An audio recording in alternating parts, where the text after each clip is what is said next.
All the Way Boys features Plata and Salud, pilots for hire who aim to profit from their aerial skills. They have a knack for crashing airplanes, and Salud's brother collects the insurance. The film opens with the duo wreaking havoc on an airfield.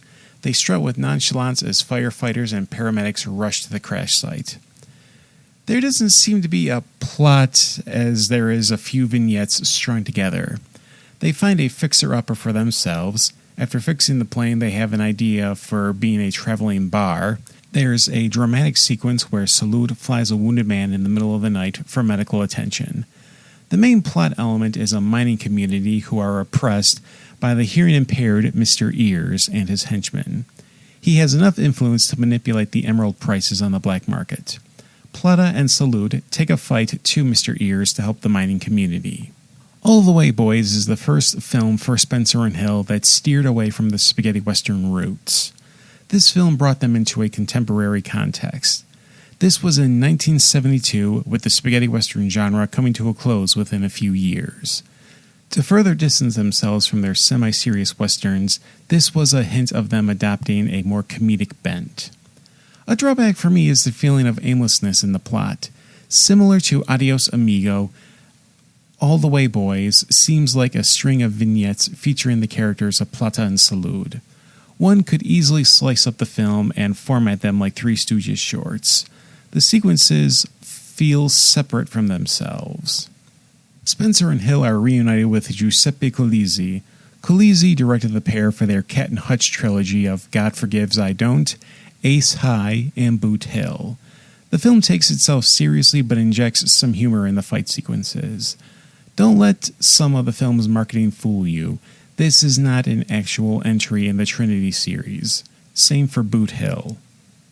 After the positive reception to their work on Trinity Is Still My Name, the musically gifted siblings, Maurizio and Guido De Angelis, provided a nice music score, one that makes the film worth watching. It's a diverse score, akin to Goblin's work for Romero's Dawn of the Dead.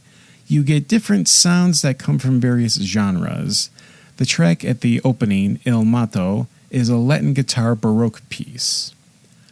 Valzer fra Amici is a sweeping waltz absolutely belonging in a ballroom.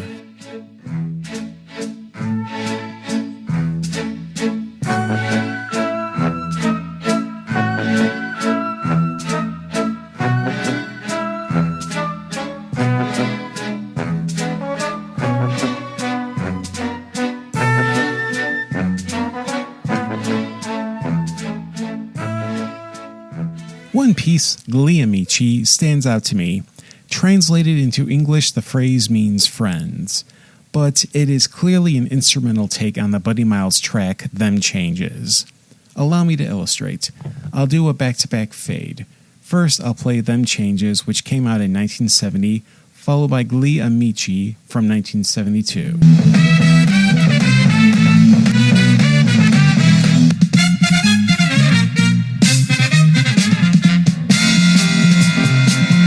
And of course, this is the film that gave us the De Angelis staple, Flying Through the Air. Interestingly enough, the song's lyrics were co-written by Bud Spencer. The song would reach number 4 on the German music charts and number 8 on the Austrian charts. Flying through the air, side by side we dip, back on climb. Spencer and Hill have a good time and retain their chemistry from their spaghetti westerns. Spencer is grumpy, but in a teddy bear manner. He uses it to his advantage as a contrast to Hill. That is the key to any film duo, contrast. Hill as Plata plays with the troublemaker that makes life a pain for Salud. Riccardo Puzziti is an actor we saw in the Trinity films, and we'll see him frequently in this block as well. He made a career for himself working with Bud Spencer in both the films with Terence Hill and Spencer's solo films.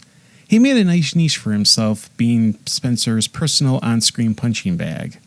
Those with a keen eye will see him in the Castellari spaghetti western, Any Gun Can Play, which I reviewed in episode 7 as part of volume 1 of the Grindhouse Experience. If you've played the Spencer and Hill video game, Slaps and Beans, you'll notice some of the enemies are modeled after him. The only other cast member that stands out was Antoine Saint-Jean, who play one of Mr. Ears' henchmen. With a distinct look like that, it's hard to forget him. We saw him as the artist Schweik in Lucio Fulci's The Beyond. All the Way Boys was the first film for the duo of Bud Spencer and Terence Hill away from the spaghetti western genre. The plot feels disjointed, but Spencer and Hill are amusing to watch. The music score by Guido and Maurizio De Angelis is a highlight. This one isn't for those new to the films of Spencer and Hill. This one is more for the veterans.